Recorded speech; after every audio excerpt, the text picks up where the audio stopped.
Hi friends, welcome to our channel Swati J Lifestyle. இன்னைக்கு என்ன video அப்படின்னு பார்த்தீங்கன்னா டிப்ஸ் டு பை கோல்டு. தங்கத்தை எப்படி எல்லாம் நம்ம வாங்குறது, 10 tips to save gold. Gold saving tips தான் உங்களுக்கு இன்னைக்கு ஷேர் பண்ண போற 10 விதமான சேமிப்பு. ஒரு வருஷத்துல 1 சவரன்ல இருந்து 5 சவரன் தங்க நகைகள் வாங்குறதுக்கு நம்ம தங்கம் வாங்க இப்படி எல்லாம் பிளான் பண்ணலாம். கண்டிப்பா உங்களால 40 கிராம் தங்கத்தை ஈஸியா ரீச் பண்ண முடியும். உங்களாலையும் ஒரு வருஷத்துல இவ்வளோ தங்கத்தை எப்படியெல்லாம் நம்ம சேமிக்கலாம்னு ஒரு யோசனை இருக்கும் இல்லையா? கண்டிப்பா இந்த வீடியோ உங்களுக்கு யூஸ்ஃபுல்லா இருக்கும். இல்லத்தரசிகளா இருந்தாலும் சரி, ஒர்க்கிங் உமனா இருந்தாலும் சரி, எதுல பிளான் பண்ணுவோம்? தங்கம் வாங்குறதுக்கு தான் பிளான் பண்ணுவோம். ஏன்னா நம்மளை பொறுத்தவரையும், பெண்களை பொறுத்தவரையும் எப்பவுமே ஈஸி இன்வெஸ்ட்மெண்ட்டை எதை நினைப்போம்? தங்கமா தான் நினைப்போம். இப்ப நம்ம கையில ஒரு 700 ரூபாய் இருந்தா, 800 ரூபாய் இருந்தா, ஒரு 100 மில்லிகிராம் காயினாச்சு வாங்கிடணும்னு யோசிப்போம் இல்லையா? அந்த மாதிரி நம்ம யோசிக்கிற பெண்கள் எப்படியெல்லாம் நம்ம தங்கத்தை சேமிச்சு வாங்க முடியும், ஒரு வருஷத்துல 40 கிராம் 5 சவரன் வரையும் நம்ம வாங்க முடியும் அப்படின்றத பார்க்கலாம். சவரன் அப்படின்னா 8 கிராம், 5 சவரன் அப்படின்னா 40 கிராம். நமக்கு நம்ம மைண்ட்ல பிக்ஸ் பண்ணிக்கோங்க. நம்ம ஒரு வருஷத்துல 8 கிராம் சேமிக்க போறோமா, இல்ல 40 கிராம் சேமிக்க போறோமா? இல்ல ஒரு வருஷத்துல நம்ம 5 சவரன் அப்படின்னா 40 கிராம் வாங்கிட முடியுமா? நம்மளால கண்டிப்பா முடியும். நம்ம நினைச்சா முடியாதது எதுவுமே இல்லத்தரசிகளா இருந்தாலும் சரி, ஒர்க்கிங் உமனா இருந்தாலும் சரி. First tip, gold coin. ஏங்க எப்பவுமே கோல்டு காயின் நம்ம சொல்றோம்? கோல்டு காயினை பொறுத்தவரையும் நம்ம சின்னதா ஒரு 800 ரூபாய் காசு இருந்தா கூட நம்மளால ஈஸியா வாங்கிட முடியும். சின்ன சின்ன சேவிங்ஸ்ல இருந்து நம்மளால பண்ண முடிஞ்ச ஒரு விஷயம் அப்படின்னு பாத்தீங்கன்னா கோல்டு காயின்ஸ் தான். 100 மில்லிகிராம் நம்ம கையில இருந்தா கூட கண்டிப்பா அதை பெரிய அளவுல சேமிச்சு ஒரு பெரிய நகையா செஞ்சுக்க முடியும். சரிங்களா? அதனாலதான் சொல்றேன், நம்மளால முடிஞ்ச அளவுக்கு தங்கத்துல கோல்டு காயின்ஸ்ல இன்வெஸ்ட் பண்ணிக்கலாம். இப்ப கோல்டு ரேட் வந்து அதிகமாயிட்டே போகுது. இப்ப 1 கிராம் ரேட்டு பாத்தீங்கன்னா 6670 ரூபாய் வரையும் வந்துடுச்சு. சரிங்களா? 6300 சில்லற இருந்த இடத்துல இப்ப 6670 ரூபாய் கிட்ட வந்திருக்கு. ஸோ நம்ம கண்டிப்பா இன்வெஸ்ட் பண்ணலாம். இப்போ 100 மில்லிகிராம நம்ம 10 கிராமா மாற்ற முடியும். நம்ம கையில தான் இருக்குது. சின்ன சின்னதா ஆரம்பிங்க. ஒரு 100 மில்லிகிராம் கோல்டு காயின் வாங்க ஆரம்பிச்சிங்கன்னா அது 10 கிராமா மாறும். இப்போ நம்ம கையில வந்து 1 கிராம் இருக்கணும் அப்படின்னா, அந்த 1 கிராமுக்கு தங்கம் வாங்கணும் அப்படின்னா கூட நம்ம கையில அமௌண்ட் இருக்காது. அந்த டைம்ல நம்ம என்ன பண்ணலாம்? நம்மளால முடிஞ்ச 100 மில்லிகிராம் காயின் வச்சிருந்தா கூட அது 1 கிராமா மாறி இருக்கும். இந்த 1 கிராம் அப்படின்றது நான் எக்ஸாம்பிளுக்கு சொல்றேன். இப்போ உங்களுக்கு ஒரு நகை எடுக்க போகணும் அப்படின்னா நமக்கு சும்மா நகை தரமாட்டாங்க. அதுக்கு கோல்டு ரேட் பிரைஸ் போடுவாங்க, பிளஸ் வேஸ்டேஜ் போடுவாங்க, மேக்கிங் சார்ஜ் போடுவாங்க, 3% ஜிஎஸ்டி போடுவாங்க. ஒரு பெரிய தொகை நமக்கு கண்டிப்பா தேவைப்படுது. ஒரு 24 கிராம்ல நீங்க ஒரு செயினோ ஆர்னமெண்ட்டோ எடுக்கணும் அப்படின்னா அதுக்கு கண்டிப்பா கோல்டோட பிரைஸ் இருக்கும், விஏ இருக்கும், மேக்கிங் சார்ஜஸ் இருக்கும், பிளஸ் 3% ஜிஎஸ்டி இருக்கும். செய்கூலி சேதாரம் கண்டிப்பா இருக்கும், 3% ஜிஎஸ்டியும் இருக்கும். இதுக்கு நம்ம என்ன பண்ண முடியும்? நம்மளால பண்ண முடிஞ்ச ஒரு சின்ன சின்ன சேவிங்ஸ் தான் கோல்டு காயின்ஸ். இந்த கோல்டு காயின்ஸ்ல நீங்க வந்து இன்வெஸ்ட் பண்ணீங்க அப்படின்னா கண்டிப்பா அந்த கோல்டு காயின்ஸ் எல்லாமே கொடுத்து நம்ம ஒரு நகையா மாத்திக்க முடியும். ஒரு ஒன் டைம் டெபாசிட் ஸ்கீம் இருக்கு இல்லையா, ஒன் டைம் இன்வெஸ்ட்மெண்ட் ஸ்கீம்ல, அந்த மாதிரி ஸ்கீம்ல கூட இந்த கோல்டு காயின்ஸை நீங்க போயிட்டு இன்வெஸ்ட் பண்ணிருந்தீங்க அப்படின்னா வேஸ்டேஜ், செய்கூலி சேதாரம் இல்லாம 11 மாசம் கழிச்சு நீங்க எவ்வளவு கிராமுக்கு கொடுத்துருக்கீங்களோ கோல்டு காயின்ஸ் அவ்வளோ கிராமுக்கும் நகை எடுத்துக்கலாம். பிளஸ் 3% ஜிஎஸ்டி மட்டும் தான் பே பண்ற மாதிரி இருக்கும். நீங்க ஒரு நெக்லஸா டார்கெட் ஃபிக்ஸ் பண்ணியிருந்தீங்க அப்படின்னா நீங்க ஒரு 24 கிராம் கோல்டு காயின்ஸை சேமிச்சு போயிட்டு ஒன் டைம் டெபாசிட் ஸ்கீம்ல இன்வெஸ்ட் பண்ணிருக்கீங்க அப்படின்னா 11 மந்த்ஸ் கழிச்சு no wastage, no making charge இல்லாம 3% ஜிஎஸ்டி மட்டும் நீ பே பண்ணி எடுத்துக்கிற மாதிரி இருக்கலாம். நீங்க ஒரு தாலி செயின் வாங்கணும்னு ரொம்ப நாள் கனவு இருக்கு, ஆசை இருக்குன்னு நினைக்கிறவங்க இந்த மெத்தடை நீங்க தாராளமா ஃபாலோ பண்ணிக்கலாம். ஏன்னா நம்மளால வாங்க முடியல, ஒரு 2 லட்ச ரூபாய் 3 லட்ச ரூபாய் பெரிய தொகை வேணுமே அப்படின்னு நம்ம நினைப்போம். ஆனா இந்த மாதிரி சின்ன சின்ன காயின்ஸா சேமிச்சோம் அப்படின்னா நமக்கு எவ்வளவு லாபம்னு பாருங்க.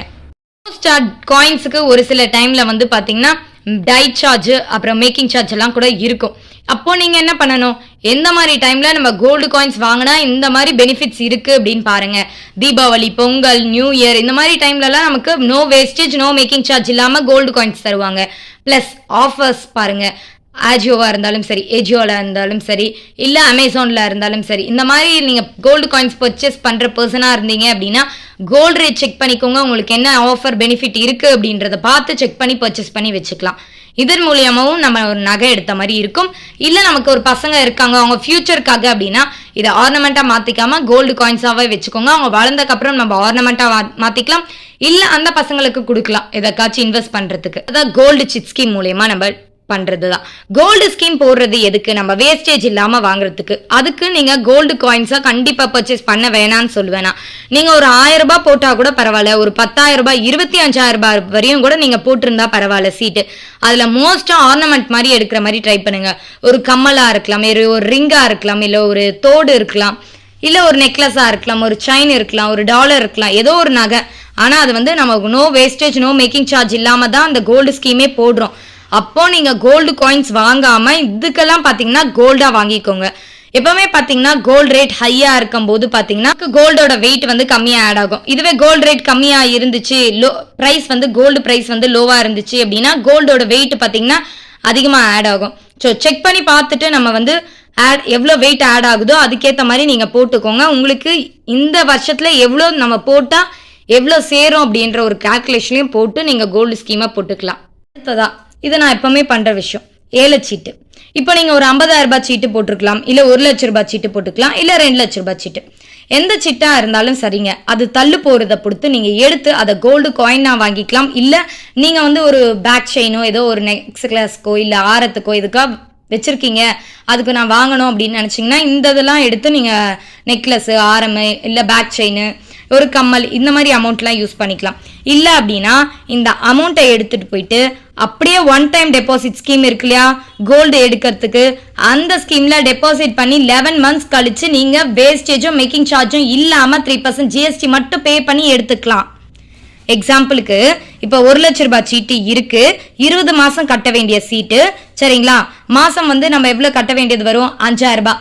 5,000 ரூபாய் அப்படியே கட்டுவோமா? கிடையாது. ஒரே ஒரு மாசம் தான் 5,000 ரூபாய் கட்டுவோம். அது ரெண்டாவது சீட்டா இருக்கலாம், இல்ல முதல் சீட்டா இருக்கலாம். எங்களை பொறுத்தவரையும் நாங்க எப்பவுமே ரெண்டாவது சீட்டு தான் 5,000 ரூபாய் கட்டுவோம்.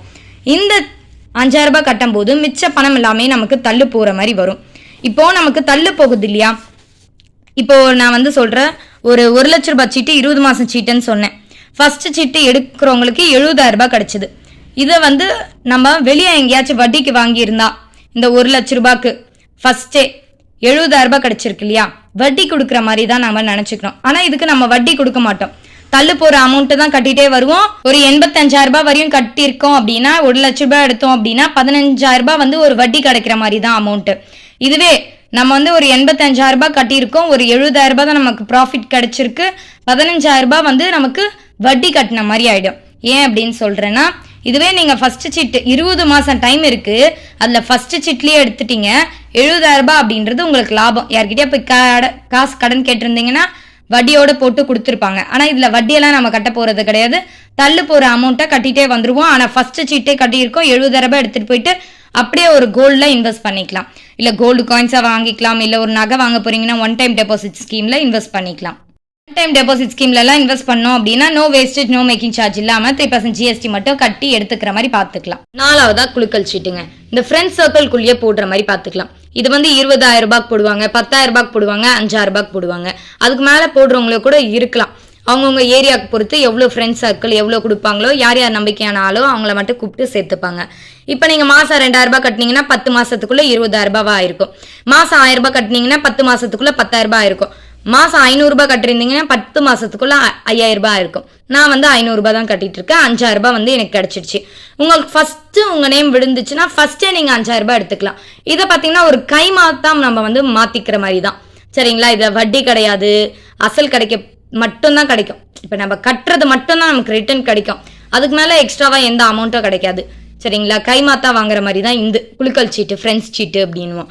இதுக்கு பாத்தீங்கன்னா நம்ம கோல்டு வந்து வாங்கி வச்சுக்கலாம், ஒரு கோல்டு காயின்ஸ்ல இன்வெஸ்ட் பண்ணிக்கலாம். நம்ம தங்கம் சேமிக்க வந்து ஒரு வாய்ப்பா இருக்கும். அன்வான்ட் எக்ஸ்பென்சஸ், தேவையில்லாத செலவுகளை குறைக்கிறது. இல்ல நம்மளால வந்து ஏதோ ஒரு பொருள் வேஸ்டான பொருள் இருக்கு அப்படின்னா அதையும் எப்படி பணமா மாத்திக்கிறதுன்னு தான் பார்க்கணும். நம்ம ஒரு வாரத்துக்கு நம்ம சேமிக்க போற பணம் பாத்தீங்கன்னா 300 ரூபாய். கிட்டத்தட்ட ஒரு மாசத்துல 4 வாரம் இருக்கு, 1,200 ரூபாய் வரையும் சேமிச்சிருப்போம், சரிங்களா?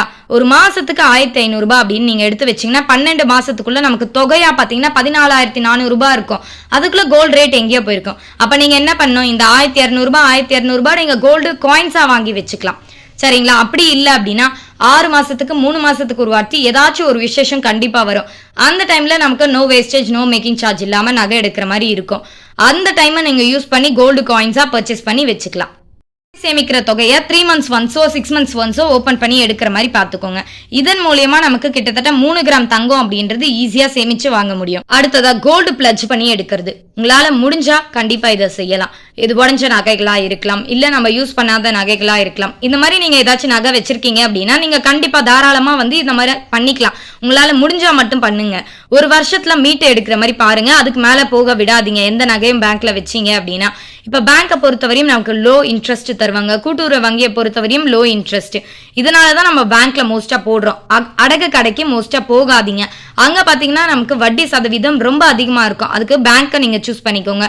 ஃபியூச்சர்ல நமக்கு கோல்ட் ரேட் எப்படி இருக்கும்னு தெரியாது இல்லையா? அதுக்கு நமக்கு ஒரு இன்வெஸ்ட்மெண்ட் பர்பஸா எடுத்துக்கலாம். இதை 5 வருஷத்துல இருந்து 10 வருஷத்துக்குள்ள நீங்க சேமிச்சு ஒரு தங்கம் வாங்க போறீங்க அப்படின்னா நீங்க இந்த மாதிரி தங்கத்தை வந்து அடகு வச்சு எடுக்கிற மாதிரி பாத்துக்கலாம்.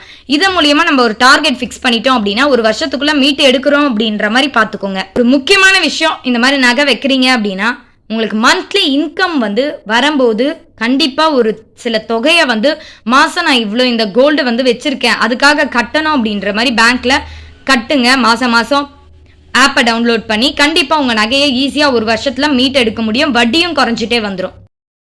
குறைய வட்டியும் குறைஞ்சிட்டே வந்துடும். கண்டிப்பா இந்த மெத்தடும் ஒரு சில பேருக்கு யூஸ்ஃபுல்லா இருக்கலாம். பண்ண முடியாதவங்க அப்படியே விட்டுருங்க. ஏன்னா நீங்க வந்து ஒரு வருஷம் வச்சுட்டு நகை எடுத்துட்டு இருப்பீங்க. ஆனா மீக்கிற நகையை 1 வருஷம் 2 வருஷம் 3 வருஷமா மாறிட்டு இருக்கோம். அதுவும் நமக்கு லாஸ் தான். பண்ண முடிஞ்சவங்க மட்டும் இந்த மெத்தடை 6th மெத்தடை ஃபாலோ பண்ணுங்க. அடுத்ததா 7வதா, இப்ப வாரம் நீங்க ஒரு பட்ஜெட் போட்டிருப்பீங்க. காய்கறிக்கு இவ்வளோ, கறிக்கு இவ்வளோ அப்படின்னு வார பட்ஜெட் போட்டிருப்பீங்க. நீங்க என்ன பண்ணலாம், ஒரு வாரத்துக்கு 100 ரூபாய் எடுத்து வச்சா போதுங்க. ஒரு மாசத்துல நம்ம சேமிக்கிற தொகை பாத்தீங்கன்னா 400 ரூபாய். ஒரு வருடத்துல நம்ம சேமிக்கிற தொகை 500 ரூபாய். நீங்க என்ன பண்ணணும், இதை வந்து ஒரு வருஷத்துக்கு அப்படியே விட்டுறக்கூடாது. 3 months ஒன்ஸோ 5 months ஒன்ஸோ 5 மாசத்துக்கு ஒரு வாட்டியோ 6 மாசத்துக்கு ஒரு வாட்டியோ 3 மாசத்துக்கு ஒரு வாட்டியோ இந்த அமௌண்ட்டை ஓபன் பண்ணி ஒரு கோல்டு காயினை பர்ச்சேஸ் பண்ணி வச்சுக்கலாம். கண்டிப்பா ஒரு வருட முடிவில் உங்களோட வாரம் 100 ரூபாய் சேமிப்பு பாத்தீங்கன்னா ஒரு வருடத்துல 1 கிராமா மாறி இருக்கும் கோல்டு காயின்ஸா. அதான் பாத்தீங்கன்னா 1 கிராம 8 கிராம மாத்துறது. வரலட்சுமி விரதத்துக்கு 1 கிராம், தீபாவளிக்கு 1 கிராம், அக்ஷய திருதிக்கு 1 கிராம், தமிழ் புத்தாண்டுக்கு 1 கிராம், பொங்கலுக்கு 1 கிராம், நியூ இயருக்கு 1 கிராம், வெட்டிங் டேக்கு வீட்டுல இருக்கிற ஏதாச்சும் ஒருத்தரோட வெட்டிங் டேக்கு ஒருத்தரோட பர்த்டேக்கு வாங்கி வச்சுக்கிட்டீங்க அப்படின்னாலே போதும். 1 கிராம் அப்படின்றது 8 கிராமா மாறி இருக்கும், ஒரு சவரனா ஆகி இருக்கும்.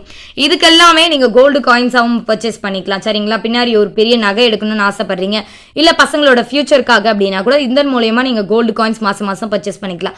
அப்படி இல்லை அப்படின்னா தாலியில கோக்குற உருக்குகள் வாங்கி நிறைய கோக்கணும்னு ஒரு சில பேருக்கு ஆசை இருக்கும். இல்ல தாலியில கோக்குற இப்பெல்லாம் வந்து மாடர்னா கயிறு எடுத்துட்டு பார்த்தீங்கன்னா கீழே பார்த்தீங்கன்னா தங்கத்துல வந்து அந்த ரோப் மாதிரி வந்துடுது இல்லையா, அதை வாங்கணும்னு ஒரு சில பேர் ஆசைப்பட்டு கேட்குறீங்க. அதுக்கு எல்லாமே இது நமக்கு யூஸ்ஃபுல்லாக இருக்கும். உங்களால் ஒரே வருஷத்தில் ஒரு சவரன் அந்த ரோப் வந்து வாங்க முடியல தங்கத்தில் அப்படின்னும் போது நீங்கள் இந்த மாதிரி டைம்ஸுக்கெல்லாம் ஒவ்வொரு காயினாக வாங்கி வச்சுக்கோங்க. ஏன்னா இதுக்கெல்லாம் வேஸ்டேஜ் போட மாட்டாங்க, 3% GST மட்டும் இருக்கும். போட்டு வாங்கி வச்சிட்டிங்கன்னா அடுத்த வருஷம் நியூ இயருக்கு நீங்கள் போயிட்டு இந்த ஒரு சவரன் அப்படியே இந்த காயின்ஸ் எல்லாம் எடுத்துகிட்டு போயிட்டு கொடுத்துட்டு நீங்கள் கீழே அந்த தாலி கயிறுக்கு கோக்குற இடத்துல வந்து தங்கத்துல வந்துச்சு இல்லையா, அதை வாங்கி வச்சுக்கலாம். இல்ல தாலியில கோக்குற உருக்குகளுக்கு ஒரு சில பேருக்கு ஆசைப்படுறீங்க, அதே எல்லாமே இந்த மாதிரி வாங்கி வச்சுக்கலாம். நீங்க வந்து காயின்ஸா வாங்காம உருக்குகளா வாங்கி வச்சுக்கலாம். ஒரு இன்வெஸ்ட்மெண்ட்டா மாறி இருக்கும். அடுத்ததான், நான் வருஷத்துக்கு ஒரு வாட்டி தாங்க ஷாப்பிங் போவேன் அப்படின்னு நினைக்கிறீங்க இல்லையா, நீங்க தீபாவளிக்கு ஒரு வாட்டி, பொங்கலுக்கு ஒரு வாட்டி, ஆடி நியூ இயருக்கு, பர்த்டேக்கு இந்த மாதிரி டைம்ல ஷாப்பிங் போற பர்சனா இருக்கீங்க அப்படின்னா ஒரு 5000 ரூபாய் செலவு பண்ணுவீங்க. ஒரு தீபாவளிக்கு, ஒரு ஆடி மாசம் ஒரு 5000 ரூபாய் செலவு பண்ணுவீங்க அப்படின்னா அதுல இருந்து உங்களால முடிஞ்சா இந்த எல்லா மாசத்துல இருந்து ஒரு 2 மாசம் மட்டும் ஒரு 2000 ரூபாய் எடுத்து வச்சீங்க அப்படின்னாலே போதுங்க. ஃபர்ஸ்ட் இந்த எல்லாத்துலயும் பாத்தீங்கன்னா இப்ப நான் வச்சிருக்கேனே, ஒரு ஆடி மாசம் நீங்க ஒரு 2000 ரூபாய் சேமிச்சிருக்கீங்க அப்படின்னா இதை ஒரு 12 மாசம் நீங்க ஃபாலோ பண்ணீங்கன்னா 24000 ரூபாய் ஆகும். இல்லங்க இந்த தீபாவளி பொங்கல் டைம்ல எல்லாம் நான் ஒரு 1000 ரூபாய் சேமிச்சேன் அப்படின்னா அதை ஒரு 12 மாசம் நம்ம ஃபாலோ பண்ணோம், 12000 ரூபாய் ஆகும். இதை வந்து நீங்க அப்படியே வச்சிருக்க கூடாது. மாசம் மாசம் உங்க கையில 2000 ரூபாய் கிடைக்குது அப்படின்னும் போது நீங்க அப்படியே எடுத்துட்டு போயிட்டு அதை கோல்ட்ல இன்வெஸ்ட் பண்ற மாதிரி பாத்துக்கோங்க. வீட்டுல வச்சிருக்க வேண்டாம். மோஸ்டா நீங்க வீட்லயே சேமிக்கணும்னு நினைச்சீங்க அப்படின்னா இது ஒரு பல்க் அமௌண்ட்டா சேர்ந்ததுக்கு அப்புறம் கூட நீங்க 1 டைம் டெபாசிட் ஸ்கீம்ல இன்வெஸ்ட் பண்ணிக்கலாம். இல்லைன்னா நீங்க அப்பயே போய் ஒரு நகை எடுக்கணும்னு நினைச்சீங்கன்னா நகை எடுத்து விடலாம். காயின்ஸா எடுக்கணும்னு நினைச்சீங்கன்னாலும் காயின்ஸா நம்ம எடுத்துக்கலாம். 10வதா நான் ஒரு முக்கியமான விஷயம் சொல்றேன், நாங்க பண்றது. சரிங்களா? பிஎஃப் இப்போ உங்களுக்கு யாருக்காச்சும் பிஎஃப் போடுற பர்சனாக இருக்கலாம். ஏன்னா எல்லாருமே ஒரு டிஃப்ரெண்ட்டாக ஏதோ ஒரு வேலைகள் செஞ்சிட்ருப்போம். உங்களுக்கு பிஎஃப் போடு கிடைக்கும் அப்படின்னும் போது பிஎஃப்ல வந்து அக்கௌண்ட்டில் அப்படியே பணம் இருந்தால் அந்த பணம் வந்து டபுள் ஆக போகிறதில்ல. நம்ம கடைசி காலத்துக்கு தான் அது தேவையாக நம்ம எடுத்து வச்சுருக்கோம். நம்ம என்ன பண்ணலாம், அதுலேருந்து ஒரு 50% மட்டும் எடுத்து அதில் வந்து ஒரு கோல்டு காயினாவோ இல்லை ஒரு கோல்டாவோ வாங்கி வச்சிட்டோம் அப்படின்னா அது ஒரு 10 வருஷம் கழிச்சு பார்த்தீங்கன்னா அது வட்டியாக மாறி இருக்கும். நமக்கு அந்த தங்கத்தோட ரேட் வந்து அப்படியே இருக்க போகிறதுல ஏறி இருக்கலாம். அந்த டைமில் அது வட்டியாக நமக்கு கிடைச்சிருக்கும். சரிங்களா? இன்னொரு 50% பார்த்தீங்கன்னா நம்மளோட ஃப்யூச்சர் வருங்காலத்துக்கு எப்படி இருக்குன்னு தெரியாது. நமக்கு வயசான காலத்தில் தேவைப்படலாம் அந்த பணம். அதுக்காக ஒரு 50% பணமாக எடுத்து வச்சுக்கோங்க. ஒரு 50% வந்து தங்கமாக மாற்றிக்கிற மாதிரி பார்த்துக்கோங்க. அதுக்கடுத்து ஒரு சில பேருக்கு போனஸ் போடுவாங்க. சரிங்களா? இந்த போனஸ் அமௌண்ட்டை எல்லாமே நீங்கள் பார்த்தீங்கன்னா எல்லாத்துலேயும் வந்து ஒரு குறிப்பிட்ட தொகையை எடுத்து தங்கத்தில் போட்டுக்கோங்க. ஒரு குறிப்பிட்ட தொகையை உங்கள் செலவுகளுக்காக எடுத்து வச்சுக்கலாம். ஒரு சில பேருக்கு இன்சென்டிவ்ஸ் கிடைக்கும். அந்த இன்சென்டிவ் அமௌண்ட் எல்லாமே உங்களோட சம்பளத்தில் சேர்க்காம அதை தனியாக இன்வெஸ்ட்மெண்ட்டாக நீங்கள் மாற்றி வச்சுக்கலாம். அதை கோல்டாக இருக்கலாம், இல்லை வேறு ஏதாச்சும் ஷேர்ஸில் இன்வெஸ்ட் பண்ணுற மாதிரி இன்வெஸ்ட் பண்ணிக்கலாம். அடுத்ததாக ஒரு சில பேர் வேலைக்கும் போயிட்டுருப்பாங்க.